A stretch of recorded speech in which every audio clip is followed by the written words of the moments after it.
Hi everyone, welcome to final decimal. आज इस video में कोई पढ़ाई से रिलेटेड बातचीत नहीं करेंगे। जो आप लोग कह रहे हैं ना कि लास्ट मिनट टिप्स बता दो सर, कोई प्रेप टॉक दे दीजिए सर, जिससे कि थोड़ा सा रिलैक्स हो पाए। तो आपने रिक्वेस्ट किया और हम ना आए, ऐसा कैसे हो सकता है? तो आए हैं आपके सामने। तो कुछ में इंपॉर्टेंट चीज़ें जो मेरे को लगता है मेरे एक्सपीरियंस से मैंने सीखा है, जो बच्चों को बिफोर द एग्जाम पता होनी चाहिए, वही मैं आज शेयर करने वाला हूँ। तो इसको बस रिलैक्स होकर सुनिएगा, जिससे कि आपका माइंड थोड़ा काल्म हो, थोड़ा रिलैक्स हो, क्योंकि अभी ना बहुत ज़्यादा केओटिक है। यार मॉक में नंबर नहीं आ रहे थे, ये टॉपिक उतना अच्छे से क्लियर नहीं है, सेक्शनल टाइमिंग होगा, बहुत सारी चीज़ें हैं। तो एक माइंड जो क्लटर्ड रहता है ना, वो अच्छा परफॉर्म नहीं कर पाता है। We all know in time and work efficiency is proportional to work done. जितना ज़्यादा एफिशिएंट होगा माइंड मेरा, उतना ज़्यादा परफॉर्म कर पाएंगे। तो अगर क्लटर फ्री रहेगा माइंड, तो अच्छा परफॉर्म करेगा ना। इसीलिए अपने माइंड को अभी काल्म करना सबसे इंपॉर्टेंट है, जैसे कि कल वो फ्रेश होके बेस्ट करके आए। क्योंकि एग्जाम में जब आप बैठोगे ना, तो आपसे ब्रिलियंट फिर कोई स्टूडेंट नहीं होना चाहिए। किसी के मॉक में आए होंगे अस्ती, आने दीजिए। मैं जब कल एग्जाम में बैठूंगा तो मेरे से ब्रिलियंट स्टूडेंट उस पर्टिकुलर कंप्यूटर पे ना फेस करने वाला कोई नहीं होना चाहिए। ऐसा इस तरीके से होना चाहिए कि मेरे अंदर से ना माइंड मेरे को हरा ना पाए। इस तरीके से माइंड को अभी स्ट्रांग बना के रखना है। क्योंकि प्रिपरेशन जो है, आपने और हमने कम प्रैक्टिस करी है क्या? किसने किया होगा?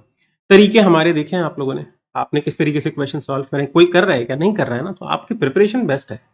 आपको अपने ऊपर छोटा सा भी डाउट नहीं रखना है। सबसे पहली बात तो ये, डाउट करोगे तो फिर एग्जाम गया समझो। डाउट नहीं रखना है। आपने प्रिपरेशन करी है, कॉन्फिडेंस अपने ऊपर रखना है। सेल्फ कॉन्फिडेंस बहुत ज्यादा इंपॉर्टेंट है। उसी चीज को लेके कल एग्जाम अगर दोगे तो बहुत अच्छा करोगे। डाउट रहेगा तो डाउट विल किल ड्रीम्स। ठीक है, टुमारो तो डाउट्स नहीं रखना है। जो हो गया, कम नंबर आ रहे थे, कल की बात है। आज मैटर करेगा, आज परफॉर्म जो करेंगे वही मैटर करेगा। आज बस अपना बेस्ट देना है। कुछ पॉइंट्स हैं जो मैं आपका लिस्ट डाउन करे हैं। बहुत सारे बच्चों को लग रहा होगा कि ये तो पहला एग्जाम है, चलो दे देते हैं कैसे भी करके, मेरी प्रिपरेशन उतनी अच्छी तो नहीं है, जस्ट जाते हैं देंगे एक्सपीरियंस के लिए। नहीं, सबसे मोस्ट इंपॉर्टेंट एग्जाम है। इवन अगर कंपेयर किया जाए एसबीआई पीओ से, तो उससे भी ज्यादा इंपॉर्टेंट एग्जाम है। क्यों पता है? पहला एग्जाम है 2024 का। अगर ये एग्जाम आपका क्लियर हुआ ना, तो आपका माइंडसेट पता है क्या होगा? बोलते हैं ना कि न्यूरॉन्स कनेक्ट होते हैं। तो ये जब आपका क्लियर हो जाएगा ना, तो बाकी जितने भी एग्जाम दोगे ना आप, तो आपका ब्रेन इस तरह से फ्रेम हो जाएगा कि अपने आप ही मोटिवेशन रहेगा आपको कि यार पहला एग्जाम क्लियर कर चुका हूं मैं। अगर यही एग्जाम आपका थोड़ा रह गया, क्या होगा पता है?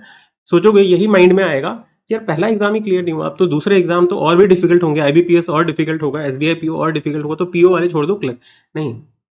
ये सब इसीलिए इस एग्जाम को ना सबसे ज्यादा इंपॉर्टेंस देना है। कल जो वो 45 मिनट्स का टाइम है ना, उसमें आपसे ज्यादा हार्ड वर्किंग स्टूडेंट, जो भी आपने सीखा है मॉक में, जो भी आपने प्रिपरेशन में सीखा है, सबको लगा देना है, लास्ट मोमेंट तक लगाना है, जिससे कि बेस्ट से बेस्ट रिजल्ट आए, क्योंकि मैंने बेस्ट एफर्ट डाले। ठीक है, तो इसको बहुत इंपॉर्टेंट एग्जाम लेके आपको करना है। ऐसे नहीं कि जस्ट जा रहे हैं दे देंगे, वो माइंडसेट होना ही नहीं चाहिए।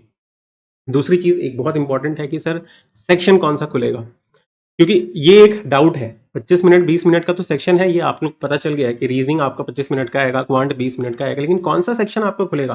क्योंकि क्या होता है पता है, कुछ बच्चे ऐसे हैं जिनका क्वांट बहुत अच्छा होगा, तो उनका अगर क्वांट मान लीजिए पहले खुलता है, मुझे लगता है कि पहले रीजनिंग खुलना चाहिए, बट अगर क्वांट पहले खुलता है तो उनका मोटिवेशन बहुत ज्यादा होगा। बहुत पहले सोचेंगे कि यार मेरा फेवरेट सेक्शन आ गया, बहुत अच्छे से मोटिवेशन हाई रहेगा, ज्यादा क्वेश्चन करेंगे and then they will move to reasoning section. तो स्टार्टिंग में ना पॉजिटिव चीज मिलेगी। बट मान लीजिए एज ए स्टूडेंट आपका क्वांट अच्छा नहीं है, तो पहला सेक्शन अगर वही खुलता है तो don't let it demotivate you. यार कि अगर मान लीजिए पेपर डिफिकल्ट आ जाता है क्वांट का कल, तो पहला सेक्शन आपका खराब हो गया, आपने उतना ज्यादा अच्छा परफॉर्म नहीं किया। लेकिन सबके साथ ऐसा होगा, ऐसा नहीं कि you are the only isolated person जिसके साथ ये हो रहा है। हम जनरली यही सोचते हैं कि यार हमारा पेपर खराब हो गया, सबके साथ वैसा हो रहा होगा। अगर पेपर डिफिकल्ट आएगा, आसान होगा तो आपके लिए भी आसान होगा, है ना। तो ये कॉमन चीजें होने वाली हैं। तो आपका अगर मान लीजिए क्वांट डिफिकल्ट भी है, तो जस्ट मेक श्योर कि आपने कोई एक टारगेट सेट किया होगा ना कि इतने नंबर करके आने हैं या इतना ट्राई करना है मुझे। आप बस 20 मिनट में अपना बेस्ट दीजिए कि जितना हो सकता है, जिस तरीके से कर रहे हैं, कोई पैटर्न आप फॉलो कर रहे हैं कि मुझे पहले स्पीड में करना था, जो कर रहे हैं लास्ट मोमेंट पे चेंज नहीं करना है। ठीक है, जो स्ट्रैटेजीज बताई हैं, जिस तरीके से सॉल्व करने का बताया, अगर आप लोगों को वो चीज पता है तो बस उसी को इंप्लीमेंट कीजिएगा, ट्राई कीजिएगा कि मैक्सिमाइज कर सके अपना अटेम्प्ट। जैसा भी होता है, मान लीजिए अगर बहुत ज्यादा डिफिकल्ट पेपर है, तो 12 नंबर 15 नंबर भी आए तो that is also very fine. Just ये होपलेस नहीं हो जाना है। क्योंकि क्या होता है ना कि हम एग्जाम में जाते हैं, जैसे ही थोड़ा सा पैनिक वाला सिचुएशन आया तो हम पूरा होपलेस हो जाते हैं कि यार क्या करना है ना, हाथ मुंह फूलने लग जाते हैं। फूलने नहीं देना है, प्रेशर को हैंडल करना आना चाहिए। प्रेशर हैंडल करेंगे हम लोग। ठीक है, और मॉक में वही सीख रहे हो ना कि कई बार नंबर कम आ जाते हैं तो फिर अपने आप स्ट्रैटेजी चेंज करते हो। तो आपने बहुत सारी अलग अलग स्ट्रैटेजीज अपनाई है, एंड नाउ यू नो कि सबसे बेस्ट स्ट्रैटेजी मेरे लिए क्या है।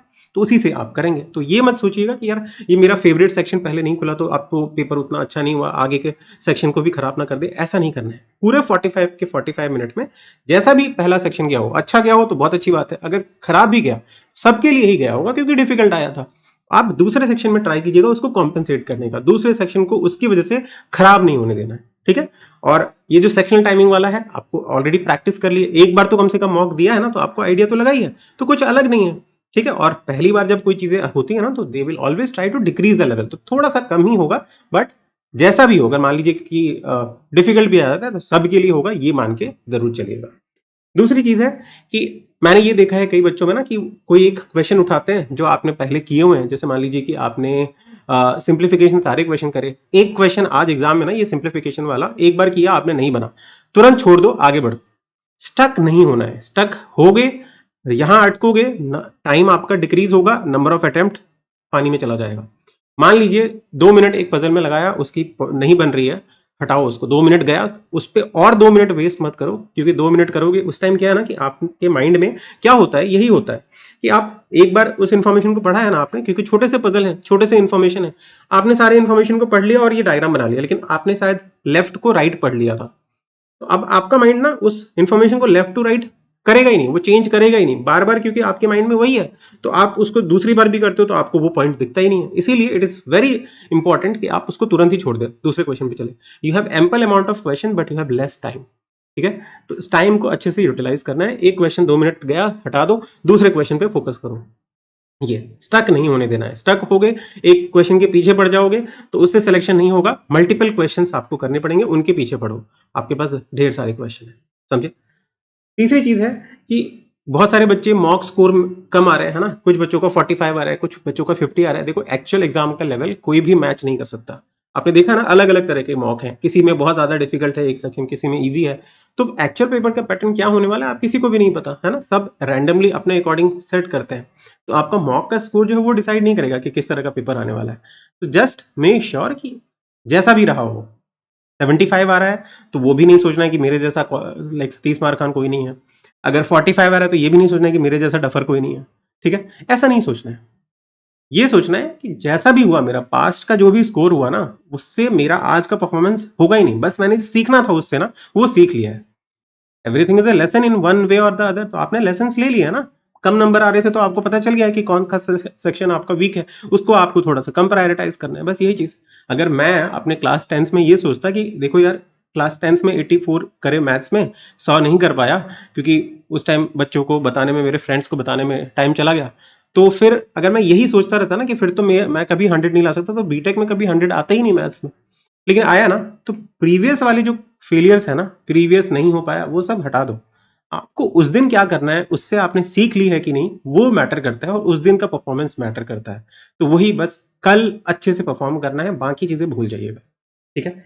नेक्स्ट इज कि है ना कि सेफ स्कोर, ये भी कई बच्चे सोचते हैं कि सेफ स्कोर क्या होना चाहिए, कितना अटेम्प्ट कर लूं, कि क्वांट में इतना अटेम्प्ट कर लूं, रीजनिंग में इतना। आप देखिए पेपर का डिफिकल्टी के ऊपर कीजिएगा, अगर पेपर बहुत आसान आएगा तो आपके अपने आप ही बूस्ट होंगे, आपको सोचने की जरूरत नहीं होगी, खुद ही क्वेश्चन बनते जाएंगे, तो अपने आप ही बहुत ज्यादा हो जाएगा अटेम्प्ट। अगर डिफिकल्ट आएगा तो ये भी नहीं सोचना है कि यार मेरा पेपर खराब ही हो गया पूरा का, सबके साथ वैसा होगा, तो अपने आप ही डाउन जाएगा कट ऑफ, है ना। तो सेफ स्कोर कुछ नहीं, पेपर का डिफिकल्टी कुछ लेवल का है उसके अकॉर्डिंग करेंगे, और बस मेक श्योर ये करेंगे कि जितना भी टाइम है ना, जिस तरह का पेपर आया है, मैं उसमें कहीं पे भी ऐसा नहीं हो रहा कि गिव अप कर रहा हूं, लास्ट मोमेंट तक फाइट दे रहा हूं, ये होना चाहिए, ठीक है। और स्टक वाला पार्ट प्लीज उसको ध्यान रखिएगा, मैंने हर बार ये बच्चों को देखा है इसकी वजह से पेपर खराब करते हुए, कोई पजल हो गया या कोई कैसले डीआई हो गया, उसको पीछे मत पड़ना। हो सकता है कि रॉन्ग नंबर के 5 क्वेश्चन ना बने, हो सकता है कि 4 ही क्वेश्चन बने, 3 ही क्वेश्चन बने, it is all right, you have other question to deal, उसको उसके पास जाइए। कैसलेट में हो सकता है कि मान लीजिए 2 ही क्वेश्चन है, वही बने, 3 क्वेश्चन ही बने, बड़े बड़े लेंदी थे, हटा दो उसको। इसीलिए कहा जाता है कि जब आप डीआई देखते हो ना, तो डीआई में 5 क्वेश्चन देखा करो एक बार, तब डीआई को स्टार्ट करो। अगर डेटा एक्सट्रैक्ट करने वाला है, डायरेक्ट अगर डेटा है तो आप करते जाइए, कोई बात नहीं, लेकिन डेटा एक्सट्रैक्ट कर रहे हो, 2 ही क्वेश्चन बनेंगे, 3 क्वेश्चन बहुत डिफिकल्ट है, तो डोंट डू दैट, ये सोच के। इसीलिए 5-5 नंबर के गैप में आप जब डीआई है तो देख लो कि कितने क्वेश्चन है इसमें, 2 क्वेश्चन। कई बार क्या होता है कि आजकल देखते हो ना कि कैसलेट छोटा सा देता है, 2 ही क्वेश्चन देता है, ऐसा ना हो कि बहुत सारा डेटा हमने निकाल तो लिया लेकिन 2 ही क्वेश्चन मिले, टाइम वेस्ट हो जाएगा। तो ये चीज थोड़ी थोड़ी सी ध्यान रखेंगे, ये आपने मॉक टेस्ट में सीखा ही है, और डायरेक्शन को बहुत अच्छे से पढ़ना है। कई बार क्या होगा कि आजकल का पैटर्न क्या हो गया है कि डीआई में यू विल फील कि यार इसमें ना 5 से मल्टीप्लाई करके दिया था, लेकिन आपने उसको ध्यान नहीं दिया। आपने जो डेटा दिया था, जैसे मान लीजिए कि आपको परसेंटेज ऑफ बॉयज दिया हुआ है या नंबर ऑफ बॉयज दिया हुआ है, नंबर ऑफ बॉयज का एग्जांपल लेते हैं, नंबर ऑफ बॉयज 80 दिया हुआ है, लेकिन उसने बोला है कि जितने भी नंबर है सबको 5 से मल्टीप्लाई कर दो। ठीक है, आपने उसको नहीं किया, 80 ही लेके कर दिया, और एग्जामिनर जानबूझ के 80 लेके भी एक ऑप्शन दे देगा। तो केयरफुली बस डायरेक्शन को स्टार्टिंग में ना ध्यान से पढ़ें। बस ये चीज आप लोगों के साथ कहना चाहूंगा। इसके अलावा मैं आप लोगों के साथ और कुछ एक्स्ट्रा कुछ शेयर करने के लिए है ही नहीं, क्योंकि जितना भी हमें प्रैक्टिस करना था, जितनी भी चीजें हमने सीखनी थी, हमने सीख चुके हैं ऑलरेडी। अब है बस उसी चीज को, अपने जो भी स्किल्स हमने एक्यूमुलेट करे हैं, कल जाके उसको परफॉर्म करके अपने आप को दिखाना। किसी को दिखाने की जरूरत नहीं है, अपने आप को दिखाना है कि मेरे से बेस्ट कल एग्जाम में कोई नहीं करके आएगा ये चीज। ठीक है, और एक लास्ट चीज बोलूंगा कि कुछ बच्चे ऐसे हैं जो रिपीटर्स हैं। रिपीटर्स वाले बच्चों में एक ये डाउट होता है कि सर लास्ट ईयर हमारा नहीं हुआ था, हमारा क्लरिकल एग्जाम रह गया। वही मैं कह रहा हूँ कि जैसा मैंने अपना एग्जाम्पल दिया ना क्लास 10 में मैथ्स वाला, लास्ट ईयर क्या हुआ, अभी इस मोमेंट में क्या होगा, इससे इसका रिलेशन है ही नहीं। ठीक है, आपने कल जाके जो परफॉर्म करना है उसके ऊपर डिपेंड करेगा कि आपका स्कोर किस तरह का आएगा, आपका सिलेक्शन क्या होगा। लास्ट ईयर आप फेल हो गए थे, कोई नहीं, बहुत सारे बच्चे हैं जिनका क्लरिकल नहीं निकलता लेकिन पीओ निकल जाता है नेक्स्ट एग्जाम। तो there are always some examples. तो आप उस एग्जाम्पल में बनिए ना, आइए आप उस भी एग्जाम्पल में कर सकते हो ना, वो चीज आप सोचिएगा। ठीक है, तो इसी के साथ मैं वीडियो को एंड करूंगा। जस्ट मेक श्योर जो भी आपके डॉक्यूमेंट्स हैं वो आप लोग भूले ना, टाइमली पहुंच जाइएगा, है ना। कुछ बच्चे अभी ट्रेन में होंगे तो ट्रेन से जाके थोड़ा सा आराम कीजिएगा, रात भर ऐसे जागते मत रहिएगा, क्योंकि मैं जानता हूँ कि थोड़ा सा स्ट्रेस रहता है, स्ट्रेस की वजह से नींद नहीं आती, बट थोड़ा सा रिलैक्स भी करने की जरूरत है। तो जितना भी हो सके, जितनी भी घंटे की आप स्लीप लेते हैं, वैसे तो आइडियल 6 से 7 घंटा लेना चाहिए, बट आई अंडरस्टैंड कि थोड़ा सा प्रेशर होता है, थोड़ा सा माइंड में चलता रहता है, बिकॉज रिस्पॉन्सिबिलिटी भी है बहुत सारे बच्चों के ऊपर कि यार फैमिली ने यहाँ तक भेजा है ना, बहुत सारी चीज़ें हैं कि यार ये नहीं करेंगे तो फिर कैसा होगा। तो इसकी वजह से थोड़ी नींद ऊपर नीचे होती रहती है। तो बस ट्राई कीजिएगा कि कुछ ना कुछ तो नींद ले, तभी जाएं एक पेपर में, तो दिक्कत नहीं होगी। एल्स क्या होगा ना, परफॉर्मेंस आपका बिगड़ सकता है। ठीक है, चलिए इसी के साथ वीडियो को एंड करता हूँ। Thank you so much and give your best in the exam. मिलते हैं नेक्स्ट वीडियो में।